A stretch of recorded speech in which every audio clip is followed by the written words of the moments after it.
You're listening to Garden Master Ken Lain and the Top 10 Gardener Podcast. Welcome to the Top 10 Garden Show.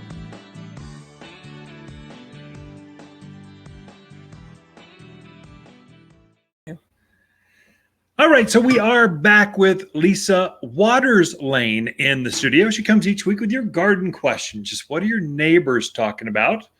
And so we can get some insight into that. So welcome to the studio, Lisa. Thank you. Always good to be here. Really? Yes. Yes. It actually is hard to come up with content 52 weeks out of the year. I talk to other business owners or hosts or podcasters or content creators, and they go, "Oh, that's a great idea. I just want to do that. I also want to write a book and I want to start my own."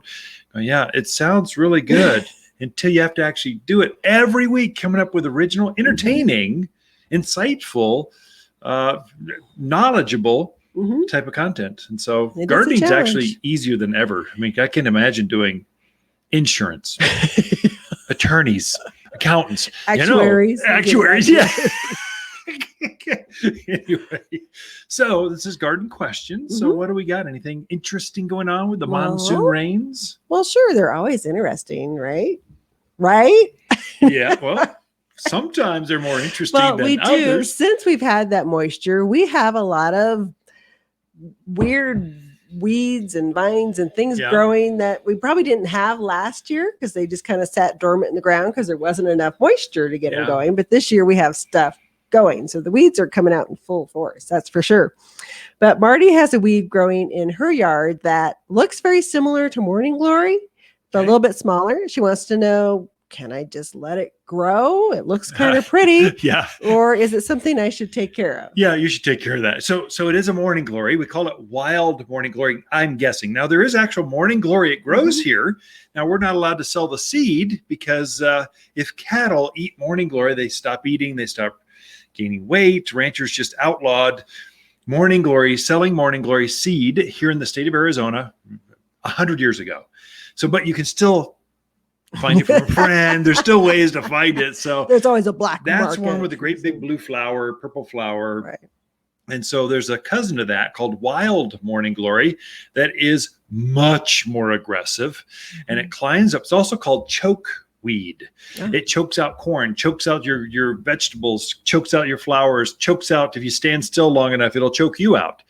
So you really don't want this in your yard.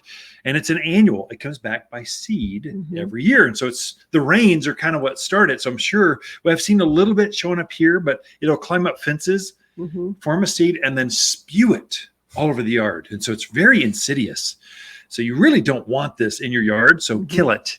Pull it out. Is it also known as bindweed? Bindweed. Another name? Yep. That's it. Yeah. Usually it's like a little pink or white flower on it. Yeah. Comes in a couple different colors, but none of it is good. Okay. Don't let it grow. Decimate is a really easy type of weed killer. It's a liquid mixed up in a pump up spray can, spot treat that, and it'll be dead by the end of the day. Basically, it's really fast. Keep up on it. Something you mentioned that last year didn't have rain, drought. We didn't have as many weeds. And then this year we do. I saw a study that said there's like 2,000 seed in every square foot of soil you see sitting there waiting to be disturbed or moistured. They're laying in wait. It was an unbelievable number. Wow, how is that even possible? But then you see the rains come and you see why it's possible. That's a good reason to use the weed and grass stopper. That's a preventative or pre-emergent. It is hugely useful if you don't want to be out there pulling a ton of weeds all the time. Again, bindweed or wild morning glory, that is an annual. It only comes back by seed every year, never by the roots. So if you can put that out where that weed and grass stopper out where they seem to come up along the driveway next to that fence line, you can eliminate any of the work, eliminate having to spray weed killers because you took care of it before they even came up. You bet. Good advice. All right. Our next question is from Shannon in Chino. She wants to put in raspberries, blackberries, marionberries, all the berries. Wants to know what kind of light do they need? Do they need to be on a trellis or can you just kind of let them freeform? Yeah, good. So Shannon, Chino Valley they've got some very nice vineyards out there. So grapes, Brambles, blackberries, raspberries do amazingly well. The secret with berries, they need sunlight. And so chino's pretty good with the sunlight. I would say at least 6 hours or more of sunlight will get you a nice big cluster of berries. We're starting to harvest those right now. So this is when you, from summer through autumn is when you pick most of the berries. And it's a great time to plant some for next year's harvest. So yes, you can definitely have that. I would say one little insider tip when you're planting berries, it's one, come talk to us and we can show you how to plant them. But with berries, they're very sensitive to having soil on their canes or on their stems.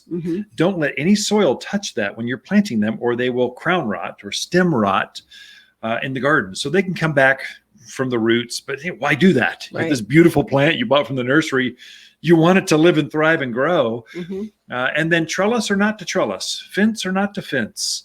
Brambles seem to find their own way. They just grow and have big stems. If you want to keep them in bounds, so tie them next to a fence or tie them up to a trellis. It'll keep them from being 8 by 8 by 8 sprawling plant. It'll be 2 by 8 by 8 sprawling plant against the fence makes it line. easier to pick to the fruit manage as well. Yeah. There's also just insider tips. That's one when you come look, we can guide you through this. But there's thornless varieties, so you don't look like you've been in a cat fight when you go to pick the berries. It's just there are certain varieties that do better here. So of course that you'll find those at Waters Garden Center, of course. Got to get and you that can plug check in. them on the website. So top10plants.com. Sure. You can see what's on. Okay. Good information. Next is Laurel in Prescott Valley. She wants to know, is it okay at this time of year to trim up some of her shrubs? So roses, crepe myrtle, butterfly bush. Is it okay to trim those this time of year? Yeah, absolutely. Especially the spring bloomers. So forsythia, lilacs, flowering quince, azaleas, rhododendrons, prune those things back now. And they'll start forming their buds through autumn, through the winter, and they'll bloom next spring. Things like butterfly bush, rose of Sharon's, crepe myrtles, the things that bloom in the summer, chaste tree. There's a ton of desert willow. There's a ton of them. Those you're better off right now deadheading the spent flowers. Focus on the flowers. Pinch the flowers off, and they'll repeat bloom. And then this winter, let's say November, December, January, when it's they've gone dormant, that's the best time to plant or to prune those back. Right now, if you prune them back too much, you can affect their flowers. They won't bloom anymore. And we're in the peak of the bloom cycle. So why not enjoy the flowers instead of trying to focus on the size of the plant? What the book says is you can prune back 10% of the foliage mass whenever you want. Middle of summer is 100 degrees, prune it back.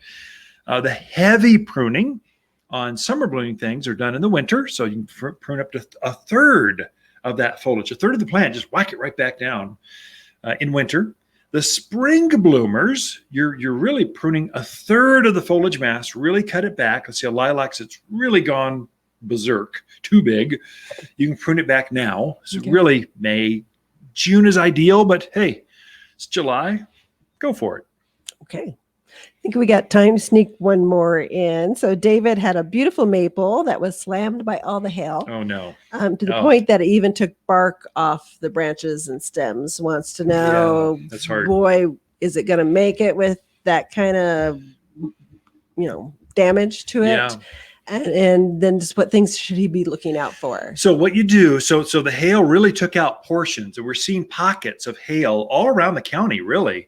And we're not done. So we've got hail possible through September. So things will relief. They will regrow. They'll actually grow more cambium, more bark area around those damaged areas. Will it live? Will it die? I don't know. I'm not all omnipotent. I'm not sure. But I know I'm always stunned at how plants want to live. They want to come back. They want to grow. Just nurse them along at all, and they'll come out of it. So the best thing now is fertilize with the all-purpose plant food right now. Like take advantage of we got 3 months of growing season left. Take advantage of every day, and it'll form new leaves. You'll probably have great fall color this fall, and that bark area, it'll actually start to grow over. It might take a couple seasons, but it'll grow over and heal itself. I would give it a chance. Don't give up. If it does die, I know where you can buy a beautiful new maple tree here in Prescott. But give it a chance first. Okay, out of time. Ken and Lisa Lain, the Mountain Gardeners. We'll be right back after this. Water's Garden companion plants for July are hibiscus, maple, verbena, and crepe myrtle. Crepe myrtle flowers are intense watermelon pink, solar reds, and LED whites that cover this heat-loving shrub. Plant where you enjoy its beautiful multicolored bark and sinuous branches up close. The flowers show against forest green foliage that turns red and orange in autumn. Growing to just head height, every yard has room for at least one, and only available for summer planting here at Waters Garden Center in Prescott.